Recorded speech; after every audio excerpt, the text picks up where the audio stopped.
Shalom.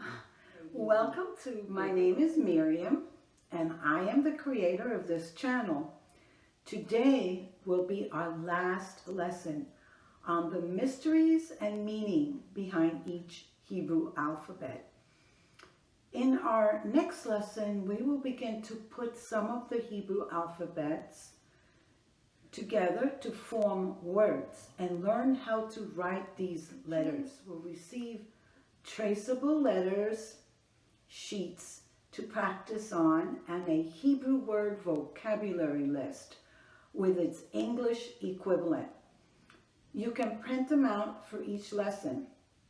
There will be about 4 lessons on basic word formations, which will include words used in Genesis chapter 1 called Bereshit in Hebrew. And I will make sure to respond. Okay, first letter is Qoof, the 19th letter of the Hebrew alphabet. At one time, it used to mean the back of the head or the eye of the needle. In Hebrew, the word Qoof means monkey, a creature that appears to be human, like without human intellect, which symbolizes the need for humans to let go of the animalistic tendencies and become more like our Creator. It has a symbolic meaning of both the sacred things and vulgarity. Resh, it's pronounced, the 20th letter of the Hebrew alphabet. Its numerical value is 200. Resh represents an individual who is bent over, a poor person. The Talmud states there is no poor person except he who is poor in knowledge. The Talmud tells us that the Resh also stands for the word Rasha, which means an evil person. The next letter is Shin, the 21st letter of the Hebrew alphabet. Numerical value is 300, and the sound is sh. The Shin contains 3 vertical lines, which represent 3 columns. The letter looks like a crown.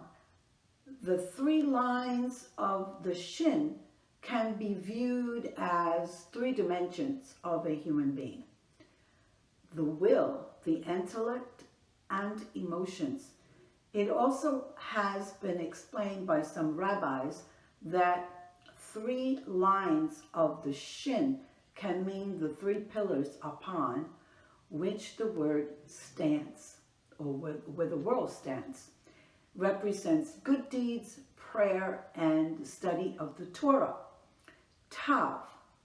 Tav is the last letter of the Hebrew alphabet. Its meaning is a sign, a seal, or a mark. It is the symbol of completion, perfection, and truth. Completion, restoration.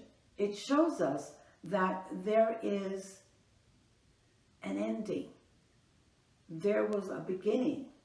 The end brings completion and fulfillment of all of creation. This concludes our last lesson on the Hebrew letters. Please don't forget to hit that subscribe button so you don't miss a lesson. There are 22 letters in the Hebrew alphabet, which are all consonants. Vowels are added with a system of dots and dashes. This helps the reader know how to pronounce each word. Today I'm going to do a review of all 22 letters of the Hebrew alphabet, of which 5 use different ending forms. So I have done videos for each of these letters. I actually went over the numerical values and the story behind each letter. I find Hebrew to be very fascinating. I speak several languages, but Hebrew is my favorite because it's very spiritual. It has spiritual meaning. Each of these letters are not just ordinary letters. Each letter is a symbol. It's full of many inner meanings, from literal, straightforward meaning to deeper spiritual meaning. And understanding the letters provides essential insight into the deeper meanings of the Torah. And after studying the letters in depth, it's not uncommon for many people to feel that the letters express some direct spiritual communication that goes beyond words. So I encourage you to view the videos that I have created. They take a lot of time, dedication, and I want to share them with you. If you believe in God, you will see God in these letters. They are just, I can't even find the word. It's amazing. For instance, Aleph is the first letter of the Hebrew alphabet, and it signifies the number one. That's this letter right here, which is a silent letter.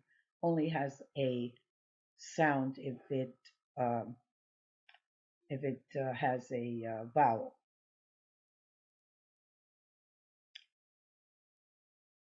Aleph indicates the oneness and unity of the Creator, the first and the last. Okay. It hints that beyond the illusion of separation and duality is underlying the oneness, and nothing separates the Creator from His creation.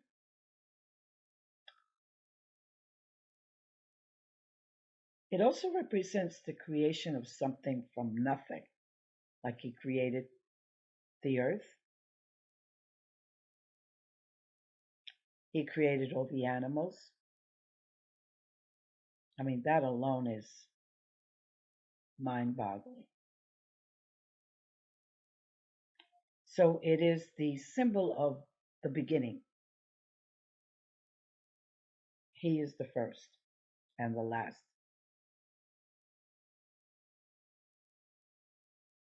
He's timeless, he's spaceless, and present everywhere. That's just a little something about the Aleph. But I encourage you again to view these videos I took so long to create, and you will have an appreciation of the language of our Father. Okay, so let's begin with the pronunciation of each letter. Again, this is Aleph Bet. It has a slash and a V because if it has a dot, it would be Bet. Then there is the same letter without this little dot, and that one is called Vet. Gimel. Okay, Gimel represents number 3. Bet represents number 2. So as I go from each alphabet, add a 1. Okay, I'm not going to call them out, but know that each one has a number and it begins with 1. It begins with Aleph. So we have Aleph, Bet, Gimel, Dalet, Hey, Vav, Zion. Now this one, it's a CH. Now, for Americans, uh, they would see that as sh pronunciation as sh. But here, it's okay. It's this is chet, vet. I'm sorry, tet, yud, kaf,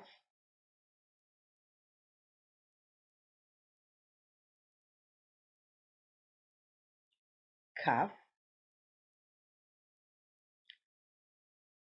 and here's kaf sofit, which is one of those letters I was speaking about that goes at the end of a word. Lamed, mem, mem sofit, that goes at the end of a word. They look similar. Okay, if you look at the shape, it looks similar, but it's all enclosed. Nun actually looks like a nun sitting down. I always look at that letter and say, it looks like a nun. Nun, nun sofit, that goes at the end of a word.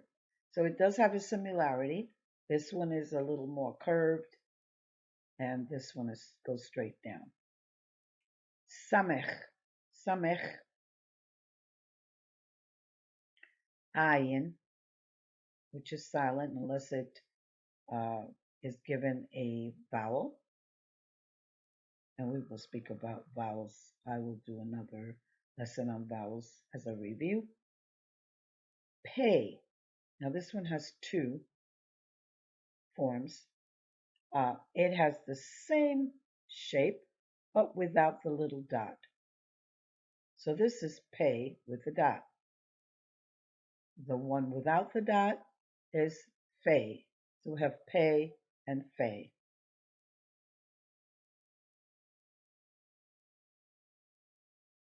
Okay, this is fay sofit at the end of a word.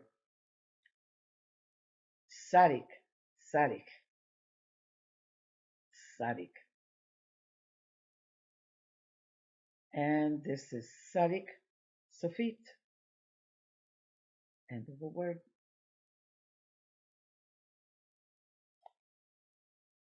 Qoof, Resh. Now, this one is difficult for Americans to pronounce, but you have to roll that R just like in Spanish or in Italian. No, you say in Italian, I speak Italian. Ragazza, ragazza, girl. Radio, radio. Now, I'm exaggerating a little bit, but that's the way you pronounce it. Radio in Spanish. Radio. And this is Resh. Now, the next one is Shin. Shin. Now, there's two forms. Shin always uses a dot on the upper right-hand corner of the letter. It's Shin. When this letter uses the dot on the left side of the letter, it is pronounced Sin. Sin. That's why you have this little reminder. SH for Shin, okay, and S for Sin. Tav. Tav. Think of this as a foot, and that's the toe. T, t,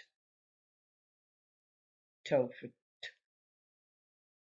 Okay, let's go through this a little bit faster.